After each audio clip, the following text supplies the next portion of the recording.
காதலனை விரட்டிவிட்டு காதலியை சீரழித்த கொடூரங்கள். காதலன் கண்முன்னே சிறுமியை விடிய விடிய கூட்டு பாலியல் வன்கொடுமை செய்த பயங்கரம். தண்ணீர் கேட்டு கதறிய சிறுமியை அடித்து துன்புறுத்தி சித்திரவதை செய்த கொடூரங்கள் யார் யார்?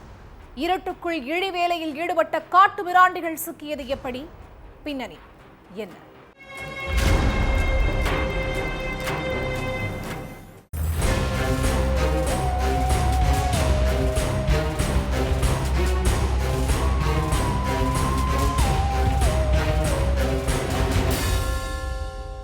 இரவு நேரம் ஆம்புலன்ஸுக்கு ஒருத்தர் பதற்றத்தோட போன் பண்ணியிருக்கார்.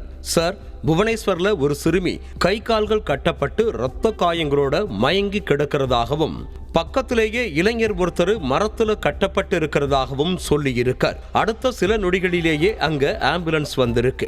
ஆம்புலன்ஸ் ஊழியர்கள் இரத்த காயங்களோட இருந்த சிறுமியையும் மரத்துல கயிற்றால கட்டப்பட்டிருந்த இளைஞரையும் மீட்டு ஹாஸ்பிட்டலுக்கு அழைச்சிட்டு போற வேலையில இறங்குனாங்க.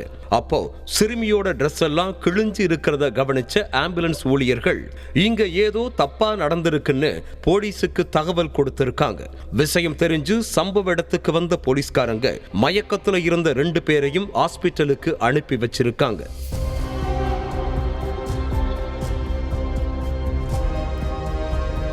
சிறுமியும் இளைஞரும் யாரு, ஆள் நடமாட்டம் இல்லாத பகுதிக்கு எப்படி வந்தாங்கன்னு தெரிஞ்சுக்க விசாரிக்க ஆரம்பிச்சாங்க. ஆனா 2 பேரும் மயக்கத்துல இருந்ததால போலீஸுக்கு என்ன நடந்ததுன்னு கண்டுபிடிக்க எந்த குழுவும் கிடைக்கல.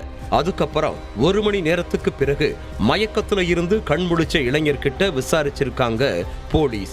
என்னப்பா நடந்தது? நீங்க 2 பேரும் யாரு? உங்களை கட்டி போட்டது யாருன்னு கேட்டிருக்காங்க. அப்போ அந்த இளைஞர் அழுதுகிட்டே என்ன நடந்ததுன்னு சொல்லி இருக்கார்.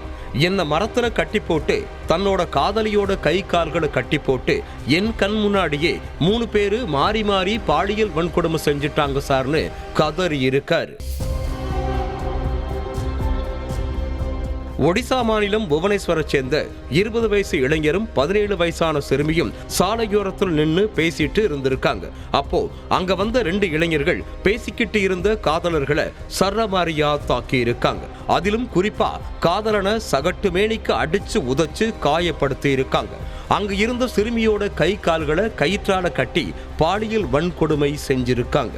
தடுக்க வந்த காதலனை பக்கத்துல இருந்த மரத்துல கட்டி போட்டுட்டு காதலன் கண் முன்னாடியே காதலியான சிறுமிய மாறி மாறி நாசம் பண்ணி இருக்காங்க. அந்த நபர்களோட பிடியில இருந்து நகர முடியாத அந்த சிறுமி தண்ணீர் கேட்டு கதறி இருக்காங்க. ஆனா அப்போதும் மனமிறங்காத அந்த கொடூரன்கள் ஈவு இறக்கவே இல்லாம அந்த சிறுமிய சிதைச்சு சின்னாபின்னமாக்குனதோட அத செல்போன்ல வீடியோவும் எடுத்திருக்காங்க. அத்தோட இத வெளியில யாருக்கிட்டையாச்சும் சொன்னா செல்போன்ல இருக்கிற வீடியோவை நெட்ல விட்டுருவோன்னு சொல்லி மிரட்டி இருக்காங்க.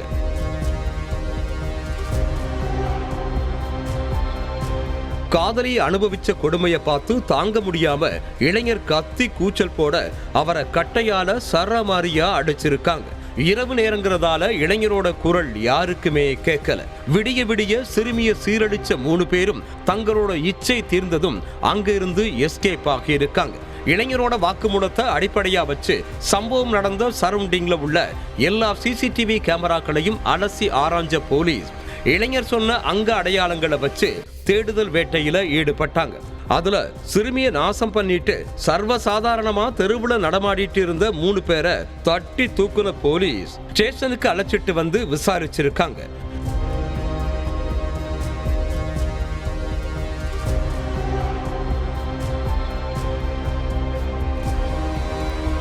அப்போ சார், எங்களுக்கு எதுவுமே தெரியாதுன்னு அந்த பொண்ணை பார்த்தது கூட கிடையாதுன்னு சொல்லி இருக்காங்க.